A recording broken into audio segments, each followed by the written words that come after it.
देखो, sporting error की आज हमारी थर्ड क्लास है। इससे पहले मैंने दो क्लास ली है इसकी, और अभी तक केवल 10 क्वेश्चंस मैं इसके करा चुका हूँ आपको। तो हमने कहीं से भी एरर आ जाती है, जो मैंने ये लिखे हुए मेरे क्वेश्चंस है इसमें। सबसे पहली बात तो ये है कि किसी भी सेंटेंस में ऐसा नहीं है कि उसके अंदर एक एरर हो, उसमें दो या तीन भी हो सकती है, नहीं भी हो सकती है। तो आपको बड़े ध्यान से इसे समझना है और इसके बारे में बताना है, मतलब इसकी बात भी करेंगे। तो अब यहाँ पर अगर मैं बात करूं तो इसकी आप जिसे भी क्वेश्चंस पूछने हैं, क्योंकि मैंने अब आपका म्यूट कर दिया है, तो आप लिख लेना है, तो मैं बाद में आपको सेशन के बाद बता दूंगा। फिलहाल मैं थोड़ा सा इसे समझाने की कोशिश कर रहा हूँ आपको। तो जो एरर है इस पे आपको फोकस करनी है कि भाई जो ये एरर है इसमें कौन सी एरर है। और नॉर्मली हमें ये भी देखना है साथ के साथ कि इससे जुड़ी हुई जो और एरर है वो मतलब उसे भी साथ के साथ क्लियर करते हुए चलेंगे। तो यहाँ पर ये थर्ड लेक्चर हमारा रहेगा, दो मैं इससे पहले करा चुका हूँ आपको। तो यहाँ है give me few milk in my T. मुझे कुछ दूध मेरी चाय में दे दो या डाल दो, ठीक है ना। अब वो देने के लिए बात कर रहे हैं। सबसे पहली बात, हमें यहाँ पर फ्यू से रिलेटेड बात करनी है। देखो, फ्यू माने होता है कुछ, और ये कुछ भी होता है ना के बराबर। मतलब जब हम फ्यू का यूज करते हैं तो फ्यू जो हम यूज करते हैं वो बहुत कम के लिए करते हैं। जैसे हम मच का प्रयोग करते हैं, तो मच जो वर्ड होता है वो ज्यादा के लिए होता है, फ्यू कम के लिए होता है। ज्यादा के लिए हम मच यूज करते हैं, मैनी करते हैं, ये ज्यादातर सब बच्चे जानते हैं। जैसे हम मच मिल्क या मैनी बॉयज करेंगे, तो यहाँ पर एक काउंटेबल और अनकाउंटेबल वाली बात भी हो जाती है। तो जो चीज हम गिनी जा सकती है उसमें ज्यादा की सेंस में हम मैनी लगाते हैं। आपने जैसे हाउ मच और हाउ मैनी आपने बहुत बार देखा होगा। तो हाउ मच और हाउ मैनी मतलब कितने की सेंस में आता है। हाउ मच हम वहां लगाते हैं जिस चीज को हम गिन नहीं सकते, लेकिन ज्यादा की सेंस में हाउ मैनी हम वहां लगा सकते हैं जिसे हम काउंट कर सकते हैं। मैं आपसे कहूंगा how many boys, how many students. लेकिन अगर बात दूध की आ जाएगी, बात क्वांटिटी की आ जाएगी, तो मैं बोलूंगा हाउ मच मिल्क, कितना दूध था, ठीक है ना। या देयर आर मच मिल्क, बहुत ज्यादा मिल्क है। तो यहाँ मच और मैनी तो हम इजीली समझ लेते हैं क्योंकि ये बहुत ज्यादा हम यूज भी करते हैं। लेकिन इसका बिल्कुल अपोजिट, जैसे ज्यादा के लिए मच और मैनी होता है, ऐसे ही कम के लिए फ्यू और लिटिल होता है। फ्यू का जो यूज है वो भी कम के लिए होता है, और लिटिल जो होता है वो भी कम के लिए यूज करते हैं। तो फ्यू मीन्स, और अब यहाँ पर जैसे मच और मैनी तो एक ही होते हैं, लेकिन फ्यू में तीन कैटेगरी बनाई गई है। Few, a few, the few. ऐसे ही little, a little, the little. जिस तरीके से मच और मैनी में अंतर है, ऐसे ही फ्यू में और लिटिल में अंतर है। दोनों का मतलब कुछ के लिए होता है, लेकिन फ्यू वहां आता है जहां हम चीजों को काउंट कर सके। जैसे हम मैनी को यूज करते हैं ज्यादा के लिए, ऐसे ही फ्यू को यूज करते हैं कम के लिए। दोनों ही काउंटेबल चीजों के लिए आते हैं। जो काउंटेबल हमारी नाउंस होती है वहां पर हम ज्यादा के लिए मैनी, कम के लिए फ्यू यूज करते हैं। और बिल्कुल इसी तरीके से जो अनकाउंटेबल नाउन होती है, ज्यादा के लिए मच का प्रयोग करते हैं और कम के लिए लिटिल का प्रयोग करते हैं। तो लिटिल और फ्यू ये दोनों का यूज ऐसे ही होता है जैसे मच और मैनी का होता है। मच और मैनी में केवल मच और मैनी ही होते हैं, लेकिन लिटिल और फ्यू में तीन कैटेगरी और भी होती है। अब वो कैसे होती है उसे ही समझने की बात है। पहली बात तो जब मिल्क की बात हो रही है तो फ्यू यूज नहीं करेंगे कम के लिए, कम के लिए लिटिल यूज करेंगे। और लिटिल इसलिए करेंगे क्योंकि अनकाउंटेबल चीजों के लिए लिटिल आता है। फ्यू वहां आएगा जहां पर हम स्टूडेंट्स, बॉयज, गर्ल्स, बुक्स, जहां गिनी जा सके चीजें, वहां पर फ्यू का प्रयोग करते हैं। अब बात आती है कि यहाँ लिटिल तो आएगा, ये बात तो कंफर्म है मिल्क के साथ, लेकिन लिटिल आएगा कौन सी कैटेगरी वाला। क्या लिटिल आएगा, या ए लिटिल आएगा, या द लिटिल आएगा। अब ये तीन कैटेगरी बनाई गई है, इन तीनों को समझने की कोशिश करेंगे। लिटिल का जो प्रयोग हम करते हैं जहां पर ए नहीं होता, केवल लिटिल होता है, उसकी सेंस ये होती है, चाहे फ्यू हो या लिटिल हो, जहां पर बिल्कुल नेगेटिव होता है। जैसे सपोज करो मैं आपसे बोलूं कि मैं चाय बना नहीं सकता, आई can not prepare the T because I have little milk. अब ये बोला तो पॉजिटिव जाएगा, लेकिन इसके अंदर नेगेटिव छिपा रहता है। जब मैं बोलूंगा आई हैव लिटिल मिल्क, तो इसका मतलब हो जाता है मेरे पास तो दूध है ही नहीं, बिल्कुल ना के बराबर। आई हैव लिटिल मिल्क 1% भी नहीं है, मतलब बिल्कुल नेगेटिव है। जैसे मैं आपसे कह रहा हूँ I can not teach today, मैं आज पढ़ा नहीं सकता because there are few students in the class, class में स्टूडेंट्स है ही नहीं, तो वो मैं फ्यू अगर मैं लगाता हूं, लेकिन अगर मैं ए लगा दूं, ए फ्यू या ए लिटिल लगा दूं, तो ए लगते ही इसमें थोड़ा बहुत चांसेस बन जाते हैं। इसका मतलब होते तो कम ही है, कम तो फ्यू में भी है, ए फ्यू में भी है, द फ्यू में भी है, क्योंकि फ्यू का मतलब ही कम है, लिटिल का मतलब ही कम है। तो लिटिल भी कम है, ए लिटिल भी, द लिटिल भी। तो लिटिल बिल्कुल क्रॉस लगा दो, है ही नहीं। और ए लिटिल मतलब बहुत मामूली सा है। और द लिटिल जो थोड़ा बहुत है भी ना, वो सारा का सारा मतलब टोटल का टोटल, वहां पर द लिटिल आता है। तो अगर मैं आपसे कहूं गिव मी, अगर मैं मांग रहा हूं आपसे भाई मुझे दे दो, तो मैं ये थोड़ी कहूंगा कि गिव मी लिटिल मिल्क, थोड़ी कहूंगा। लिटिल का मतलब तो बिल्कुल जीरो हो जाता है, तो मुझे जीरो मिल्क दे दो, तो मैं थोड़ा बहुत तो मांगूंगा ना आपसे। तो give me a little milk, तो यहाँ लिटिल की जगह भी ए आएगा। और इसीलिए देखो ये सेंटेंस बनाया गया है कि गिव मी, उसने गिव के लिए बोला है। अगर मैं किसी से कोई चीज मांग रहा हूं तो उसका कुछ अंश तो मांगूंगा। अगर मैंने ए नहीं लगाया ना, लिटिल लिटिल लगा दिया, तो इसका मतलब मैं बिल्कुल जीरो मांग रहा हूँ, मतलब मुझे चाहिए ही नहीं। Give me little milk. अब इन माई टी या इनटू माई टी, तो इनटू लगाते, क्योंकि मेरी चाय में आप कुछ दूध डाल दो, तो गिव मी मुझे दे दो चाय के लिए, तो इनटू माई टी मतलब वो गति दिखाता है। तो give me a little milk into my T, तो मेरी चाय के लिए, मेरी चाय में आप थोड़ा सा मिल्क दे दो। तो ये इस तरीके से फ्यू नहीं आएगा। फ्यू आता है जहां पर काउंटेबल चीज होती है, वहां पर फ्यू होता है। तो गिव मी आप बुक्स होता, तो give me a few books, few नहीं लगा सकते, मुझे कुछ किताबें, थोड़ी बहुत किताब दे दो, तो give me a few books होता है। और ए अगर आता है तो कहीं पर ये भी एरर बना देते, ए के साथ फ्यू लगा के और फिर एस एस नहीं लगाएंगे नाउन में, क्योंकि बच्चे को कंफ्यूज करने की कोशिश की जाती है कि जब ए लग गया तो बालक सोचेगा कि अरे यार ए लगा हुआ है तो तुम इसमें एस एस मत जोड़ो। हालांकि मिल्क में तो जुड़ेगा ही नहीं क्योंकि ये अनकाउंटेबल है। लेकिन अगर यहाँ पर ये फ्यू बुक होता, तो बुक आप फ्यू के साथ तो बुक्स कर देते, लेकिन ए फ्यू के साथ आप बुक्स नहीं करते। वहां एक एरर दिखाई दे जाती है कि भाई हो सकता है ए फ्यू के साथ पता नहीं बुक आएगा या बुक्स आएगा, और बच्चे ए देख करके कि आर्टिकल ए लगा हुआ है तो वो उसे बुक्स का बुक कर देते। तो ऐसा बिल्कुल नहीं करना है। ए फ्यू बुक्स करेंगे, फ्यू बुक्स करेंगे, या फिर आप द फ्यू करेंगे तो भी बुक्स करेंगे। द फ्यू द लिटिल, अब आप सोच रहे होंगे ये कहाँ पे यूज होंगे। इसके लिए एग्जामिनर को बिल्कुल इस तरीके का सेंटेंस बनाना होगा कि जो सारे के सारे थे, मतलब कहीं ना कहीं दो सेंटेंस से बनता है ये चीज है कि जैसे उसने मुझे कुछ दूध दिया और वो सारा का सारा मैं पी गया, तो I drank the little milk. मतलब एक सेंटेंस जोड़ने के बाद दूसरा जोड़ेंगे जहां सेंस आ जाएगी कि वो सारा का सारा मैंने पी लिया, तो वहां पर आप लगाओगे, मतलब द लगा देंगे उसमें, चाहे द फ्यू हो या द लिटिल हो। तो ये वाला रूल आपको ध्यान रखना है। इसमें 6 रूल बन जाते हैं। क्या क्या बन जाते हैं? Few a few the few, little a little the little. और 6 के 6, जिसने फ्यू को समझ लिया कि फ्यू और ए फ्यू में क्या अंतर है, ए फ्यू द फ्यू में क्या अंतर है, सेम ही बिल्कुल little a little the little में है। और फ्यू और लिटिल में ये अंतर है कि फ्यू गिनती वाली चीजों में आता है, लिटिल जो गिनी ना जा सके। सिंपल है बिल्कुल। नेक्स्ट क्वेश्चन देखेंगे।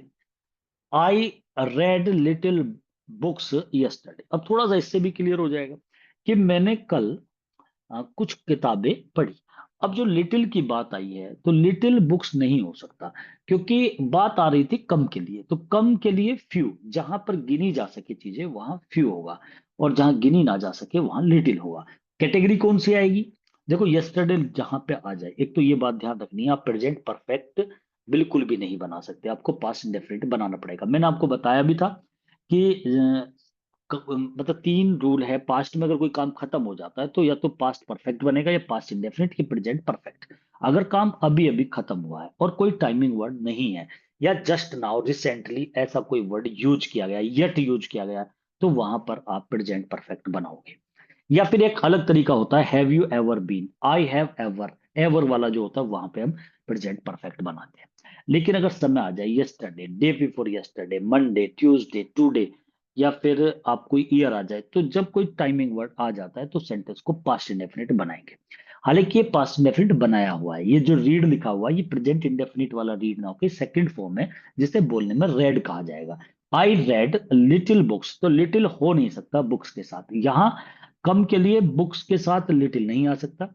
या तो फ्यू होगा या ए फ्यू होगा या द फ्यू होगा। द फ्यू का इसलिए मीन नहीं बैठ पाता क्योंकि द फ्यू तब आएगा जब हमें कोई ऐसे दो सेंटेंस जोड़ करके दिखा दिए गए हो कि हमें पता लग जाए कि बात सारे के सारे की हो रही है, कि मेरे पास एक आधी किताब है और वो सारी की सारी फटी हुई है, तो वहां द फ्यू लगा देंगे। लेकिन यहां पर ऐसा कुछ नहीं है, सिंपल एक सेंटेंस बनाया गया है। तो आपको लिटिल को हटाना है, फ्यू को एडजस्ट करना है। और फ्यू में ए फ्यू आएगा या द फ्यू आएगा, इसके लिए अब अगर मैं इसमें फ्यू कर दूं तो फ्यू किताबों को तो आप पढ़ ही नहीं सकते, क्योंकि फ्यू का मतलब होता है बिल्कुल जीरो, है ही नहीं यहाँ पे। I can not read the books because there are few books here. यहाँ किताबें ही नहीं है जब फ्यू आता है। तो आई रेड, मैंने पढ़ ली ना, जब पढ़ी है तो एक आध तो होगी, जब होगी तो उसमें पॉजिटिवनेस आ गया। पॉजिटिवनेस किस में आएगा, ए वाले में। I read uh few books, a few books, और बुक्स ही आएगा, बुक नहीं होगा इसमें। जैसे जैसे मैनी ए सोल्जर वाला आपने एक रूल देखा होगा, तो ए लगा करके किस तरीके से सेंटेंस को बनाया जाता है। अ लॉट ऑफ होता है, a lot of, A deal of, a lot of, ये फ्रेज होती है। तो ए फ्यू होता है, एक का मतलब ये नहीं है कि आप सिंगल ए की बात कर रहे हो, एक की बात कर रहे हो, कि आप यहाँ पे एस हटा दो। ए फ्यू का मतलब कुछ होता है, तो कुछ के लिए आप बुक्स लगाओगे। I read a few books yesterday, मैंने कल कुछ किताबें पढ़ी, एक आध किताबें पढ़ी, मतलब ये सेंसेस की होती है। तो दोनों सेंटेंस आपके सामने 11 और 12 नंबर आए, दोनों से आपको क्लियर हो गया होगा कि फ्यू और लिटिल में क्या अंतर होता है। तो इस रूल को बहुत अच्छे से समझ पाना जरूरी है। पूछा जाता है फ्यू और लिटिल, और कभी कभी हम इतना ज्यादा, जब हम इस स्पॉटिंग एरर को करते हैं, ये वाला जो पोर्शन होता है, इसमें हम उन्हीं चीजों को हमारी आंखें कैच कर देती है। मान लिया सपोज करो कहीं पर आल्दो लिखा हुआ है, तो हमारे माइंड में आ जाएगा यार आल्दो का रूल है, तो कोमा लगा हुआ होगा, यट लगा के गलती ना कर दी हो इन्होंने। कहीं पर नाइदर नोर का रूल होता है, तो हमें पता होता है नाइदर नोर वाले में जो सब्जेक्ट हमारा आएगा पहले वाला आएगा। तो हम हार्डली वाला है तो हमें इनवर्जन वाला रूल समझ में आ जाता है, इफ वाला है तो हमें वो सारे रूल माइंड में आ जाते हैं। तो इसी तरह लिटिल और फ्यू आते ही माइंड एकदम हमारी आंखें कैच करेगी, यही कहीं गलती है हमारी। ये बड़ा ध्यान देने वाली चीजें होती है कि यहीं पर कुछ ना कुछ एरर बनाई हुई है। तो बहुत सारे ऐसे वर्ड है जिनमें error not only but also है, वहां पे हम दिमाग दौड़ाते हैं, अनटिल कहीं आ जाए, अनलेस कहीं आ जाए, वहां उसी तरीके से देखेंगे नोट वोट में तो दिक्कत नहीं करी, लिस्ट का प्रयोग आ जाए तो यार शुड वाला तो गलती नहीं करी है। तो ये इस तरीके से हम, वे हमारी जो बहुत सारी एरर है वो किसके इर्द गिर्द घूमती है, वो हमें थोड़ा सा महसूस होने लग जाता है। यहाँ देखते हैं, burn the lamp it is getting dark. Burn the lamp, lamp को जला दो, जलाओ, तो जलाने से यहाँ बर्न गलत लगा हुआ है, क्योंकि बर्न तो होता है किसी चीज को लेकर के उसमें आग लगा देना, वो बर्न होता है। लैंप को जलाना बिल्कुल ऐसे समझो जैसे सिगरेट को, लाइटर को, तो लैंप जलाना लाइट द लैंप ही हो जाता है। अगर सपोज करो बल्ब जलाने की बात होती तो उसे हम स्विच ऑन बोल देते, स्विच ऑन द बल्ब, क्योंकि वो ऐसे जो चीज जैसे होती है बिल्कुल ऐसे ही कराया था। लैंप को जलाने के लिए लाइट वर्ड यूज कर लेते हैं, LIGHT, लाइट द लैंप, या लिट भी होता है एक वर्ड। तो लाइट द लैंप, बर्न नहीं आएगा, बर्न होता है किसी में आग लगा देना। तो इसलिए मतलब ये एक सेंस वाला सेंटेंस है। तो लिट द लैंप, लैंप को जला लीजिए, इट इज गेटिंग डार्क, अंधेरा हो रहा है। इट का प्रयोग करते हैं हम समय के लिए, जैसे टाइम की बात आती है तो इट का प्रयोग करते हैं, इट इज 5:30, अंधेरा हो रहा है, इट इज गेटिंग डार्क, इस तरीके से हम यूज करते हैं। तो ये ठीक है, it is getting dark, it got dark, अंधेरा हो गया, तो ये इस तरीके से यूज होता है, सही है बिल्कुल।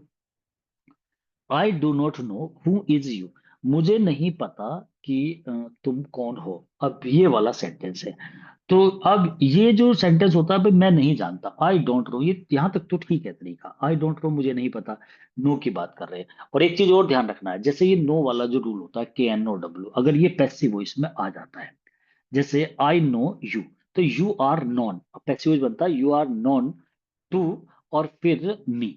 तो नो के बाद जो प्रीपोजिशन लगती है वो टू लगती है, मतलब बाई नहीं लगेगा। कुछ ऐसे वर्ड होते हैं वे पैसिव वॉइस में आपको बिल्कुल ध्यान दे लेने चाहिए, कि जो जैसे आई नो यू, मैं तुम्हें जानता हूं, तो यू आर नॉन और टू मी, तो वहां टू लगाते हैं, बाई नहीं, यू आर नॉन बाई मी, ये सेंटेंस गलत हो जाता है। और आप कहोगे सर जात, क्योंकि आपने सुन रखा है मोस्टली हम बाई का प्रयोग करते हैं, तो ये खैर वो वाला रूल नहीं है। लेकिन मैं आपको बता रहा हूं कि अगर नो का जिस तरीके से यूज होता है, ऐसे ही और भी बहुत सारे वर्ड होते हैं जिसमें हमारे जो प्रीपोजिशन है वो बाई नहीं लगती, वहां प्रीपोजिशन उन वर्ड के अकॉर्डिंग लगती है। वो जब पैसिव वॉइस कराए जाते हैं तो पूरे चार्ट पे लिखवाए जाते हैं। वो आपको सारे पता होने चाहिए, क्योंकि उसका बहुत ज्यादा यूज होता है और वो हमारे डबल काम आते हैं। एक तो प्रीपोजिशन वाले रूल में ही काम आ जाते हैं, एक एक्टिव पैसिव में अगर बना रखा हो तो वहां पे भी उसका यूज होता है। आई डोंट नो, मुझे नहीं पता, जब हूं को हम बीच में फंसाते हैं तो वहां पर क्या करा करा जाता है कि कभी भी हु इज यू नहीं करेंगे। एक तो हु आर यू होना चाहिए, लेकिन यहाँ पे हु आर यू भी नहीं होगा। जब हम अगर डायरेक्टली किसी से कहते हैं कि हु आर यू, तुम कौन हो, तो वो ठीक है बिल्कुल बात। लेकिन अगर इस तरीके से हम कंबाइंड सेंटेंस बनाते हैं तो वहां पर जब आपका कंबाइंड सेंटेंस बनता है, हु बीच में फंसता है या वेयर होता है, कोई भी इंट्रोगेटिव वर्ड फंसता है, जैसे आपने डायरेक्ट इनडायरेक्ट में देखा होगा, तो सेंटेंस को सिंपल बनाते हैं। Who you are, who are you भी नहीं करेंगे। हु आर यू सिंपली जैसे पूछते हैं किसी, हु आर यू बोलेंगे। लेकिन अगर सेंटेंस को कंबाइंड बनाया गया है तो हु यू आर बनाया जाएगा। आप डायरेक्ट एंड इनडायरेक्ट वाले रूल को भी फॉलो कर लेना। वहां पे जब वो बीच में इंट्रोगेटिव वर्ड आता है कोई भी, तो आपने देखा होगा कि हम उसे लगा करके बीच में फिर सेंटेंस को आगे का बिल्कुल सिंपल बनाते हैं, मतलब उसके तुरंत बाद हेल्पिंग वर्ब नहीं लगाते। पहले आपका जो क्वेश्चन वर्ड है वो आएगा, हु व्हाट वेयर जो भी है, उसके बाद में आप सब्जेक्ट लगाओगे और फिर आप हेल्पिंग वर्ब लगाओगे। ये तरीका होता है अगर बीच में फंस जाते हैं interrogative word. I don't no driving the car एक बहुत ही सिंपल सा रूल होता है। जिन बच्चों के सामने निकला हुआ होता है उन्हें सब पता होता है कि ये वाले रूल की मुझे ये नहीं पता कि इस काम को कैसे किया जाता है। उस ये रूल होता है हाउ टू का। I don't know how to, और हाउ टू लगा के जब इन्फिनेटिव बनाया है, टू लगाया है, टू के बाद बहुत कम ऐसा होता है कि हम वर्ब में आईएनजी लगाते हैं। और जहां पर हम टू के बाद आईएनजी लगाते हैं वे वर्ब भी हमारी फिक्स होती है कि कहां पर हम इन चीजों को यूज करते हैं। उसके बारे में भी मैं अलग से आपको बताऊंगा। तो वो थोड़ा सा ही होता है। I don't know how to drive the car, ये फिलहाल ऐसे बनेगा सेंटेंस। आई डोंट नो मुझे नहीं पता, how to drive the car. तो हाउ टू लगाने के बाद में ड्राइविंग का आईएनजी हट जाएगा। और कभी भी जब टू लगाते हैं, ये एक मुख्य रूल है कि टू के बाद हमेशा सिंपल वर्ब लगाई जाती है। मेन वर्ब बिल्कुल सिंपल होती है, उसमें ना एस लग सकता, ना आईएनजी, ना सेकंड, ना थर्ड फॉर्म। लेकिन कुछ ऐसी जगह भी होती है जहां पर हम इसे जो आपने मतलब अगर हम इसकी बात करें तो हाउ टू का जो प्रयोग होता है, how to drive the car, कुछ ऐसी वर्ब होती है जो टू के बाद में भी हम आईएनजी लगा देते हैं। और वो जो है उसका एक चार्ट, वो भी मैं आपको अलग जब कभी वो रूल कराऊंगा तब उसे बताऊंगा, वो बच्चों को पता भी होता है। तो इसके बाद अगर हम बात करें 15 के बाद 16 नंबर होता है, two and two makes four. हालांकि ये सिंपल रूल है, लेकिन दो और दो चार होते हैं। यहाँ पर दो और दो दोनों को अलग अलग है, एंड से जोड़ा गया है। जो कंबाइंड, अगर कभी भी कंबाइंड सब्जेक्ट होता है जो एंड से जुड़ता है, तो दो चीजें हो, चाहे वे दोनों प्लूरल हो चाहे दोनों सिंगुलर हो, चाहे एक सिंगुलर या दूसरी प्लूरल हो, सबको जोड़ करके प्लूरल हेल्पिंग वर्ब आती है। और अगर प्लूरल आएगी तो मेक्स नहीं होगा, वो केवल मेक होगा। जैसे राम एंड सीता, मेक, राम और सीता बनाते हैं, तो कोई चीज बना रहे हैं जैसे मेक द बिल्डिंग, तो मेक आएगा, मेक्स नहीं आएगा, क्योंकि ये दो है और प्लूरल में प्रेजेंट इंडेफिनिट सेंटेंस है। सिंपल रूल है two and two make four. जहां पर कोई कहावत आ जाती है, जैसे सपोज करो, या कोई फ्रेज आ जाती है एंड से जुड़ी हुई आ जाती है, वहां जरूर आप ऐसे करते हो। जैसे एक प्रोवर्ब है, slow and steady wins the race. Slow and steady दोनों को एक साथ इकट्ठा माना गया है। स्लो एंड स्टडी, ये कहावत कहाँ से ली गई है? ये हमारी जो खरगोश की और जो कछुए वाली जो कहानी है, कछुआ बीच बीच में रेस्ट कर लेता है, खरगोश भागता रहता है।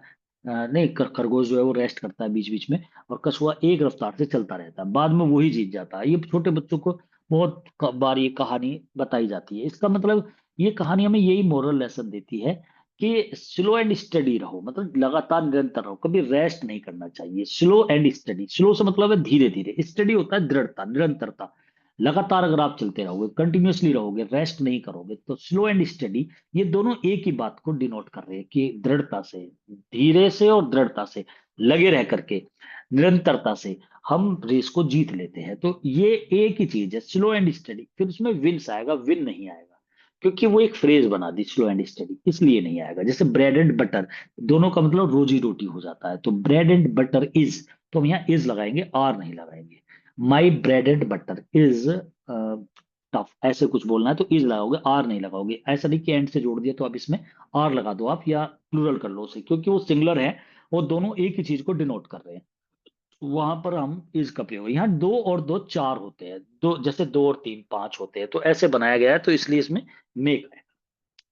He is richest man of the city, वो शहर का सबसे अमीर व्यक्ति है। तो देखो, ये सुपरलेटिव डिग्री है। सबसे पहली बात है, सुपरलेटिव डिग्री को जब हम बनाते हैं उसमें द का प्रयोग करते हैं। जैसे कंपैरेटिव डिग्री को बनाने के लिए देन का प्रयोग होता है, और देन भी कौन सा होता है, THAN।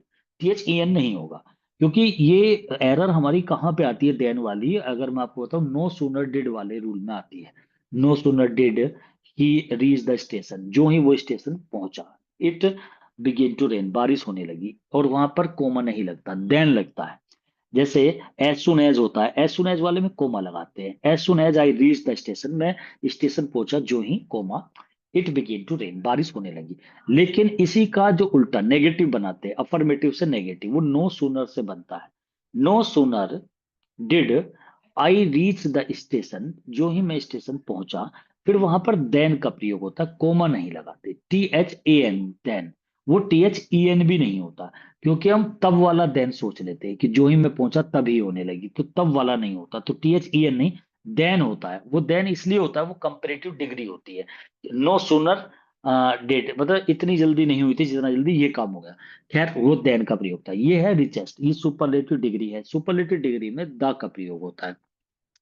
जैसे पॉजिटिव डिग्री में सो एज और एज का प्रयोग करते हैं, अगर जब हम अपने एडजेक्टिव को यूज करते हैं, ऐसी एडजेक्टिव से पहले द का प्रयोग करते हैं, अगर हम बात करें सुपरलेटिव डिग्री में। और अगर हम कंपेरेटिव डिग्री की बात करेंगे, तो रिचर देन, तो हम अपने एडजेक्टिव के बाद में देन का प्रयोग करते हैं, THAN। तो सबके लिए अपने अपने प्रॉपर प्रॉपर वर्ड है।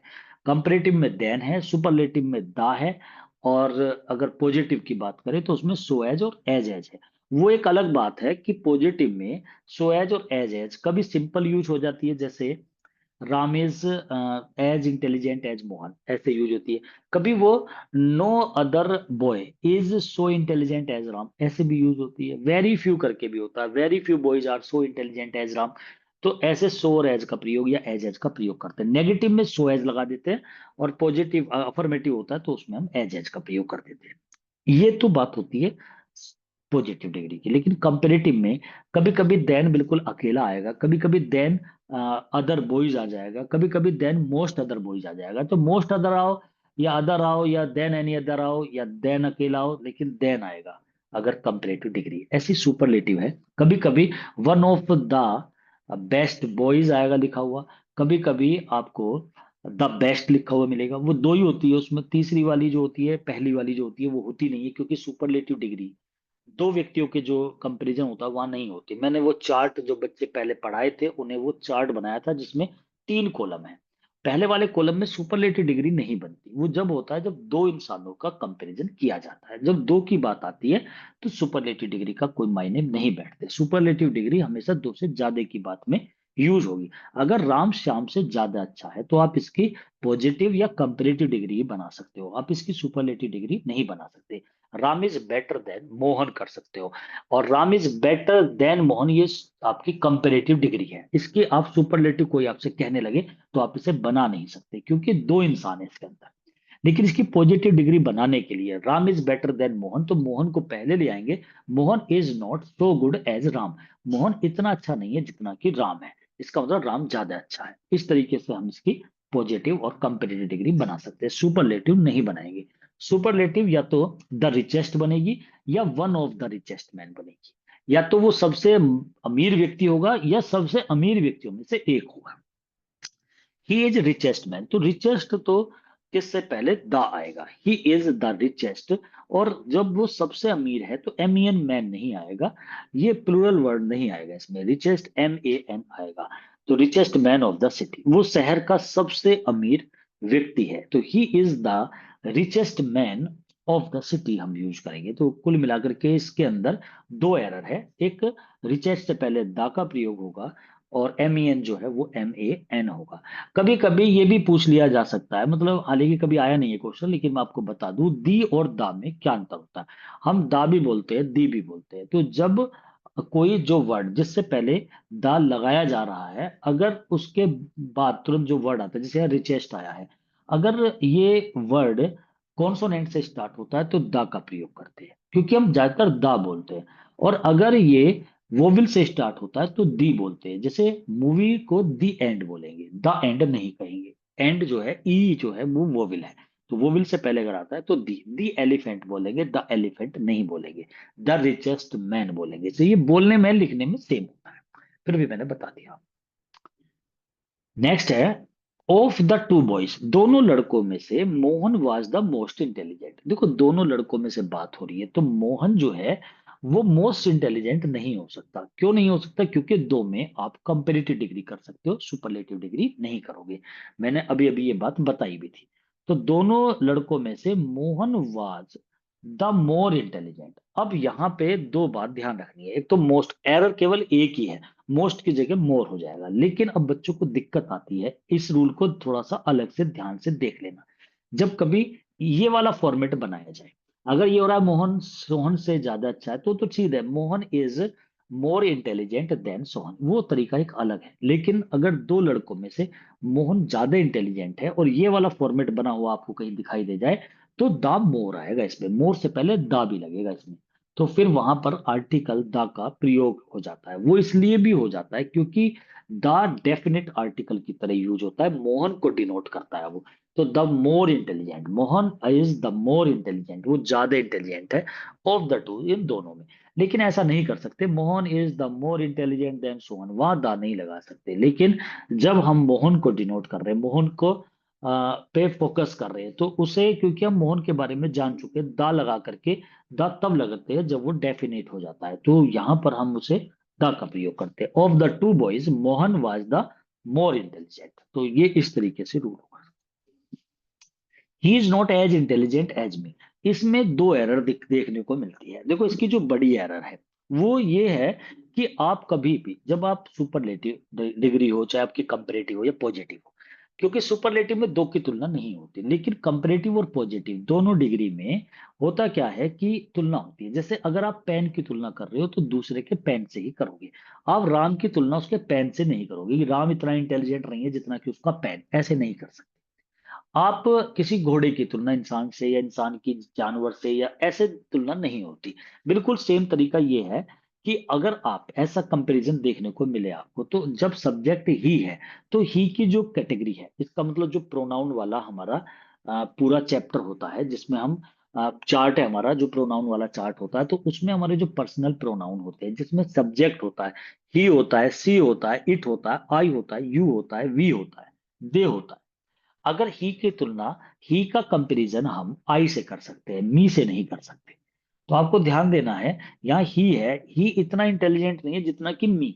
ही मी से नहीं होगी तुलना, ही की तुलना आई से होगी। ये आपका कोई, आप यहाँ पर एक्टिव पैसिव नहीं कर रहे हो। आप यहाँ पे कोई रूल पैसिव का नहीं है कि बाद में, जैसे आई टोट हिम, मैंने उसे पढ़ाया तो he was taught by, I taught him तो ही वॉज टोट बाय मी, ऐसे नहीं करेंगे, आई का मी बना दिया।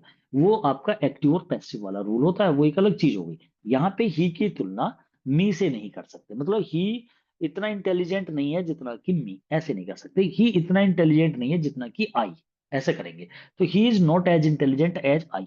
एक गलती तो ये हो जाती है, जो बड़ी गलती है, जो बिल्कुल मेन गलती है। लेकिन अब ये दूसरी गलती है, ये कहीं कहीं एग्जामिनर ये भी ध्यान रखना होता है, अगर कोई और एरर नहीं है और ये वाली एरर बना दी जाए तो फिर हम इसमें कर लेंगे, तो मान लेंगे। अदरवाइज बहुत से बुक्स या बहुत से राइटर ने इस चीज को इतना ज्यादा फोकस नहीं किया है, और कहीं कहीं मतलब ये एज एज भी देखने को मिलता है। वैसे रूल ये होता है, जो नेगेटिव सेंटेंस होता है उसके अंदर आप सो एज का प्रयोग करेंगे पॉजिटिव डिग्री में। आप एज एज नहीं लगाओगे, अफर्मेटिव है तो आप एज एज लगाओ, और नेगेटिव है तो आप सो एज लगाओ। जैसे मैं कहूं कि he is as intelligent as I, वो इतना ही इंटेलिजेंट है जितना कि मैं हूं, तो ठीक है। लेकिन he is not as intelligent, तो he is not so intelligent as I. So as का प्रयोग होता है जब पॉजिटिव डिग्री पढ़ाई जाती है, उस समय ये रूल लिखाया जाता है कि या तो एज एज लगाएंगे या सो एज लगाएंगे। फिर पूछा जाता है कि भाई कब लगाएंगे, तो एज एज लगाते हैं जब वो अफर्मेटिव होता है सेंटेंस, और अगर वो नेगेटिव होता है तो हम सो एज का प्रयोग करते हैं। लेकिन ये इतनी भारी मिस्टेक नहीं है कि सपोज करो अगर यही सेंटेंस आ जाए और एक ही एरर आती है क्योंकि एग्जाम में, तो हम मी वाली पे जाएंगे, एज वाली पे नहीं जाएंगे। वो इतनी बड़ी गलती नहीं है, उसे पचाया जा सकता है। मतलब कुछ राइटर उसे इतना बड़ा भारी गलती नहीं मानते और कुछ उसे यूज कर भी लेते हैं।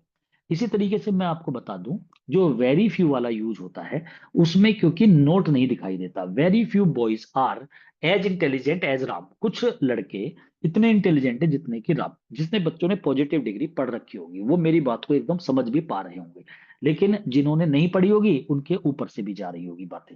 लेकिन मेरा जो फोकस है केवल उन बच्चों के लिए है जो ऑलरेडी अपने आप को पहले ही तैयार कर चुके हैं, और मैं केवल पढ़ाता भी उन्हीं बच्चों के लिए हूँ। एरर स्टार्टिंग से उठाना मेरे बस की बात में फिलहाल नहीं है। उसके लिए एक क्लास जो होती है वो थोड़ा वो चलती है आपकी ऑफलाइन क्लास, आराम आराम से धीरे धीरे 6 7 8 महीने का टाइम होता है उसके अंदर। हमारे पास ना इतना टाइम है ना हम इसे पढ़ा पाएंगे, और इसीलिए जब भी मैं लिटरेचर को पढ़ाता हूं आपसे बार बार यही बात बोलता हूं कि अपनी ग्रामर का बेस हमेशा मजबूत रखो। अब मैं यहाँ पे बात बताने जा रहा हूँ वेरी फ्यू वाला रूल। जिन बच्चों ने पढ़ा है उनके दिमाग में बिल्कुल फिट होगा, जिनने पढ़ाई नहीं उसे पता नहीं होगा। वेरी फ्यू वाले में हम क्या करते हैं, very few boys are so intelligent as Ram. कुछ ही लड़के इतने इंटेलिजेंट है जितना कि राम। तो जो वेरी फ्यू वाला रूल होता है, वेरी फ्यू के अंदर, जैसा भी मैं कुछ समय पहले फ्यू वाला रूल बता भी रहा था आपको, फ्यू में नेगेटिव सेंस छिपी रहती है। तो वेरी फ्यू में ऑलरेडी नेगेटिव सेंस छिपी रहती है, तो वेरी फ्यू वाले में भी हम सो का प्रयोग करते हैं। लेकिन वो भी इतनी भयंकर गलती नहीं है, जैसे मैंने अभी यहां पर, अगर दूसरी कोई एरर है तो पहले हम उस एरर पे जाएंगे।